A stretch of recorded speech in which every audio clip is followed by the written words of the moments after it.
नमस्कार, मैं आपके साथ अभिषेक। प्रधानमंत्री नरेंद्र मोदी का इजरायल दौरा कई मायनों में ऐतिहासिक है। इस दौरे पर दो करीबी मित्रों के बीच गर्मजोशी देखने को मिल रही है, साथ ही प्रोटोकॉल भी टूटते हुए दिखाई दे रहे हैं। भारत और इजरायल के कूटनीतिक रिश्तों के 25 साल पूरे होने के उपलक्ष्य में हो रही इस यात्रा में दोनों देशों की आपसी संस्कृति, रिश्ते और सहयोग और ज्यादा मजबूत होने की संभावना है। यह यात्रा इसलिए भी ऐतिहासिक है क्योंकि पहली बार कोई भारतीय प्रधानमंत्री इजरायल की यात्रा पर गए हुए हैं। 1992 में तत्कालीन प्रधानमंत्री नरसिंह राव के द्वारा इजरायल के साथ राजनयिक संबंधों की नींव रखी गई थी। हमारी इस खास पेशकश में जानिए कि पीएम मोदी की यात्रा क्यों इतनी खास है। बीजेपी शुरुआत से ही इजरायल के साथ मजबूत संबंधों को बनाए रखने के लिए कदम बढ़ा रखी थी। अटल बिहारी वाजपेयी के कार्यकाल में भी इजरायल के साथ संबंधों को और ऊंचाई पर पहुंचाने की कोशिश की गई थी। वाजपेयी के कार्यकाल में ही इजरायल के तत्कालीन राष्ट्रपति एरियल शेरोन भारत की यात्रा पर आए थे, जो किसी भी इजरायली राष्ट्रपति का पहला भारत दौरा था। हालांकि 1985 में भारत के प्रधानमंत्री रहे राजीव गांधी ने अमेरिका के इजरायली समकक्ष सिमोन पेरेज से मुलाकात की थी। इसके बाद में 1992 में रहे प्रधानमंत्री नरसिंह राव ने इजरायल के साथ कूटनीतिक संबंधों की नींव रखने का काम किया था और इसके बाद 2015 में राष्ट्रपति प्रणब मुखर्जी ने इजरायल की यात्रा की थी, जो कि ऐसा करने वाले वह देश के पहले राष्ट्रपति हैं। वहीं विदेश मंत्री सुषमा स्वराज और गृह मंत्री राजनाथ सिंह ने भी बीते कुछ महीनों पहले इजरायल का दौरा किया था। इसीलिए कह सकते हैं कि आज इजरायल भारत का अहम सामरिक साझेदार है।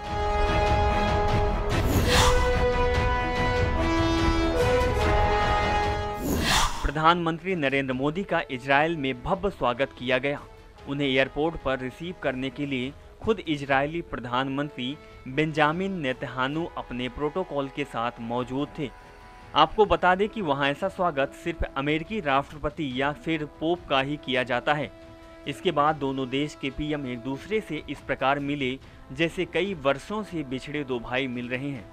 मोदी से कई बार गले भी मिले और एक दूसरे से इतने नजदीक रहे कि नेतन्याहू हर वक्त प्रधानमंत्री की यात्रा के दौरान दिखाई दिए। साथ ही मोदी को हिंदी में मेरे प्यारे दोस्त आपका स्वागत है कहकर पुकारा और इसी दौरान गले भी मिले। प्रधानमंत्री मोदी की इस दौरे पर इजरायल के साथ आर्थिक, कारोबारी, सुरक्षा, कृषि, आपदा प्रबंधन, सिंचाई और जल प्रबंधन जैसे विषयों पर महत्वपूर्ण बातचीत होगी। इजरायल से सीखेंगे खेती के आधुनिक तरीके। भारत आज भी एक कृषि प्रधान देश है। देश की 60% से ज्यादा आबादी खेती से जुड़ी हुई है। इजरायल कृषि तकनीकी में काफी आगे है। भारत इजरायल के साथ मिलकर 2015 से लेकर 18 का एक्शन प्लान पर काम कर रहा है। भारत में बनाए जा रहे 26 सेंटर ऑफ एक्सीलेंस में से 15 इजरायल के सहयोग से विकसित किया जा रहा है।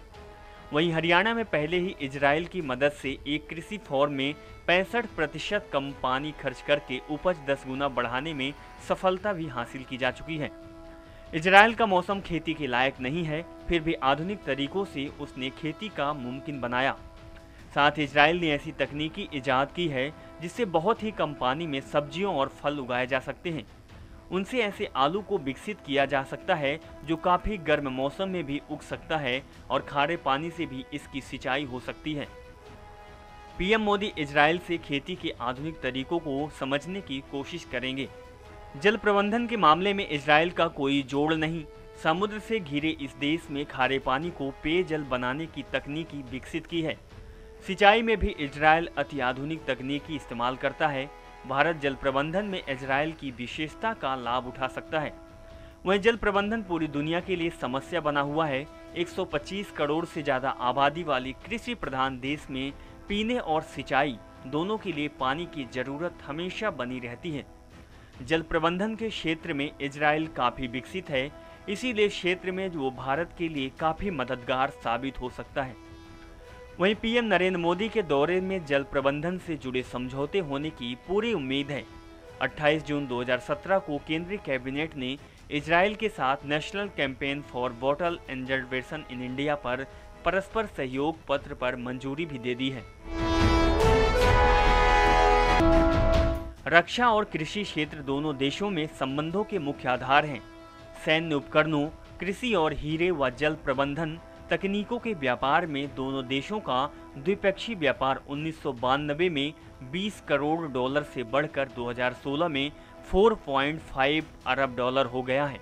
2014 से 2016 के बीच भारत के कई इजरायल तीसरा बड़ा हथियार निर्यातक देश भी बन रहा है। भारत और इजरायल के बीच 1.5 अरब डॉलर के रक्षा समझौतों पर मुहर लगने की संभावना है। इसमें भारतीय सेना के लिए एंटी टैंक मिसाइल, स्पाइक और एयर डिफेंस मिसाइल बराक 8 भी खरीद शामिल है। इस समझौते पर हस्ताक्षर होने के 2 साल में इजरायल भारत को 8000 मिसाइलें देगा। हाल ही में भारत ने इजरायल से जमीन से हवा में मार करने वाली मिसाइलें भी खरीदने के लिए 2 अरब डॉलर का समझौता किया।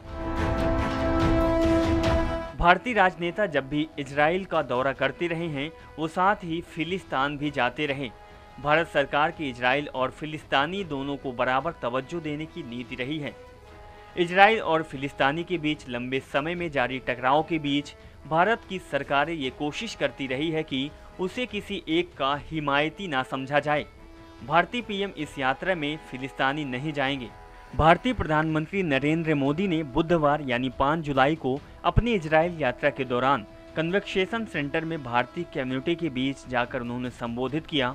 इस मौके पर इजराइल पीएम बेंजामिन भी उनके साथ मौजूद रहे। मोदी ने अपने स्पीच की शुरुआत हिब्रू में की और इजरायली लोगों का अभिनंदन किया। अब हम आपको बता रहे हैं कि कुछ बातें जो प्रधानमंत्री मोदी ने अपने भाषण में बोले, जो लोगों के दिल जीत लिए। मोदी ने लोगों के दिल जीतते हुए बोले कि बहुत दिन बाद आप लोगों से मिले। दिन भी कहना ठीक नहीं है। सच है कि मिलने में हमें कई साल लग गए। 10, 20, 40 साल नहीं बल्कि 70 साल लग गए हैं। वहीं उनके द्वारा कहा गया कि आज़ादी के 70 साल बाद कोई भारतीय प्रधानमंत्री आज आप सभी के आशीर्वाद ले रहा है।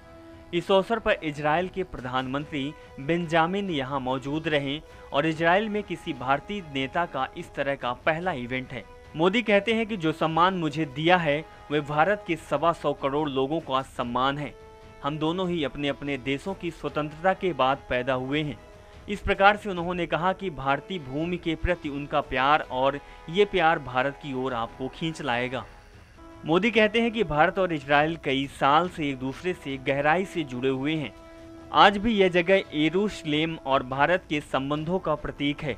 भारत इजराइल का साथ परंपराओं, संस्कृति, विश्वास और मित्रता का है। इजराइल की सौर्यता को प्रणाम करता हूँ। किसी भी देश का विकास आकार उसके नागरिकों का भरोसा तय करता है। संख्या बढ़ाना उतना मायने नहीं रखता, ये इजराइल ने कर दिखाया है। हाइफा की आज़ादी के बारे में कहते हैं कि इसमें भारतीय सैनिकों का हाथ है। वहीं मोदी ने त्योहारों के बारे में बताया कि हमारे त्योहारों में भी अद्भुत समानता है। भारत में होली की तरह यहाँ भी ऐसा त्योहार मनाया जाता है। भारत में दिवाली हो तो यहाँ हनुमा का त्योहार मनाया जाता है। वहीं विकास की बात करते हुए कहा कि शौर्य इजराइल के विकास का आधार रहा। किसी भी देश का विकास और आकार उसके देश के नागरिकों के भरोसे पर निर्भर होता है। संख्या और आकार मायने नहीं रखती। इस बात की सत्यता और प्रमाण इजराइल साबित करता है। वहीं मोदी कहते हैं कि एलिस इंस्टन को द इंडियन के नाम से जाना जाता है। ब्रिटिश काल के दौरान उन्होंने मराठा इन्फेंट्री में काम भी किया था। प्रथम विश्व युद्ध के दौरान हाइफा को आज़ाद कराने में भारतीयों की भूमिका विशेष रही और मेरा सौभाग्य है कि मैं उन वीर शहीदों को श्रद्धांजलि देने हाइफा जा रहा हूं। वहीं मोदी ने कहा कि भारतीय सेना की लेफ्टिनेंट जफर नाब जैकब को याद करना चाहता हूं। उनके पूर्वज बगदाद में भारत आए। 1971 में जब बांग्लादेश पाक से आज़ादी के लिए संघर्ष कर रहा था, तब उन्होंने पड़ोसी देशों के सैनिकों का समर्पण करने के लिए अहम भूमिका निभाई थी। यहूदी लोग भारत में कम संख्या में रहे, लेकिन जिस भी क्षेत्र में रहे उन्होंने उपस्थिति अलग से दर्ज कराई। सिर्फ सेना ही नहीं, साहित्य, संस्कृति, फिल्म में भी यहूदी लोग अपना इच्छा शक्ति के दम पर आगे बढ़े हैं। साथ ही मोदी ने सरकार का फार्मूला बताया कि हमारे सरकार का केवल एक ही फार्मूला है, रिफॉर्म, परफॉर्म और ट्रांसफॉर्म। इसके बाद पीएम मोदी अपने देश के बारे में और जीएसटी के बारे में बताया। साथ ही बताया कि भारत में आज के समय में सबसे ज़्यादा निवेश हो रहा है, जो दूसरे देशों के लोगों को हैरानी में डालता है। इस प्रकार से मोदी ने इजराइल के लोगों को कहते हैं कि भारत आकर अपनी किस्मत आजमा सकते हैं।